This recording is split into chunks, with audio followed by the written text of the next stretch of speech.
Welcome again to Ray Windsor's Leadership Systems, where we help consumers understand how to select a quality retailer, and we help retailers understand how to get selected by consumers.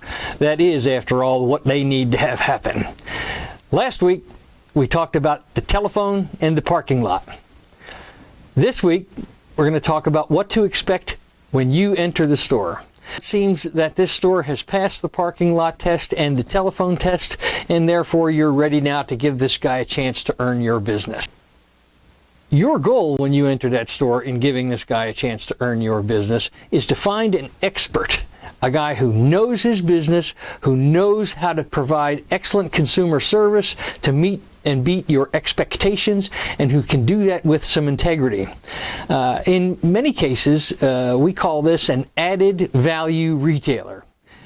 That term might be a little bit intimidating and might be a little bit too business-like. I prefer to call it a sigh of relief retailer.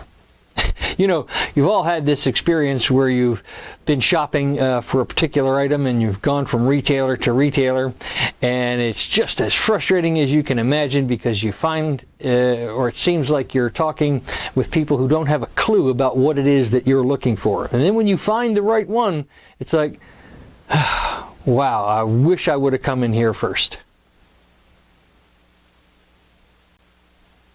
That sigh of relief retailer is going to acknowledge you almost immediately when you walk in the store. And that's not to say he's going to hover and jump all over you and smother you with what do you want, what do you want, what do you want.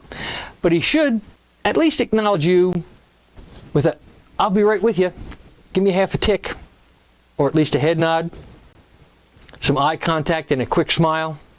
Something to let you know that he knows you've entered his store and he respects your time and your efforts to actually have visited his store. In due time, you should be personally greeted by the retail staff. Typically speaking, a guy's going to come up to you and say, "How can I help you? May I help you? What brings you into my store today?" And these are all pretty common things, and your typical response as a consumer, "Oh, geez, here we go with another knucklehead." So you just say, "Well, I'm just looking." I prefer, as a retail salesman, to say to a consumer, "What possessed you to come into my store today?" And I say that because the consumer is not expecting to hear it phrased in such a way, and that is a little bit different, therefore, than what he has already heard, which may bring a little bit more attention from that consumer. And the consumer may say, "Well, still, I'm just looking. You know, leave me alone, you pushy salespeople. I hate you." In reality, what should happen is the salesperson should say, "Well, geez, that's great. We have the best stuff in the business to just be looking for. Was there something specific you were just looking for? Over there we have tires. Over there we sell hi-fi. Behind that door we do window tinting. Behind that wall is where we sell the ice cream."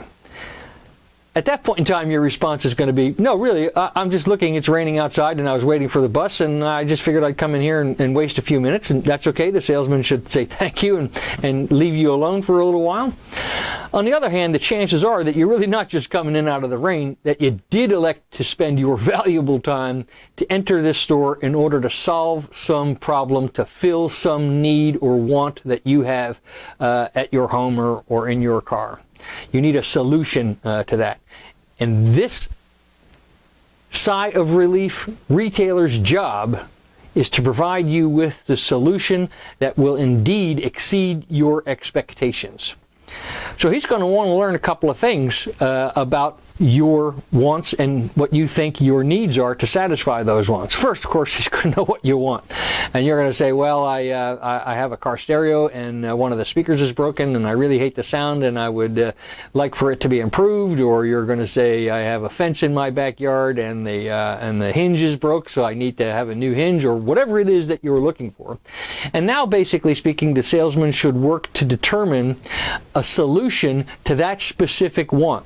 Now, you may think that you need a green copper bolt to fix the hinge in your gate, and in reality, the most relevant solution to fixing that could be a brown iron bolt, whatever. The salesman's job is to discover what it is that you think you need to fix that fence, and then to determine actually what will fix that fence. Then he's going to want to learn, where did you gather this knowledge about what you think you need? When he does this, he is now understanding where else you've been shopping and trying to gauge the experience that you've already had so as to ensure that he provides you with a better experience in his store. It's also important for the salesperson, especially in a significant purchase, to learn about your budget to make sure that your budget meets your wants expectations. In other words, if you're thinking about a $100 solution and the real solution to what you want is $50, the salesman should provide you with that information.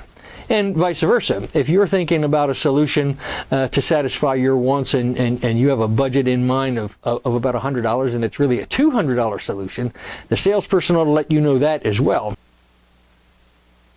You've all heard, the only day you're happy with the product that you've purchased that doesn't meet the needs for a long time to come but was cheaper is the day you made the purchase.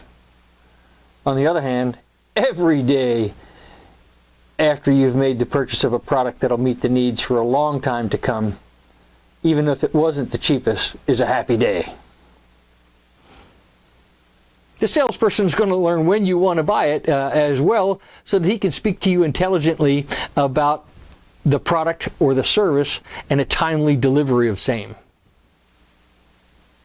In other words, if you're not thinking about buying it until next December, and that's 11 months away from now, there may be new products or new services that he's aware of that you're not aware of that he will want to educate you about, which makes him a sigh of relief retailer.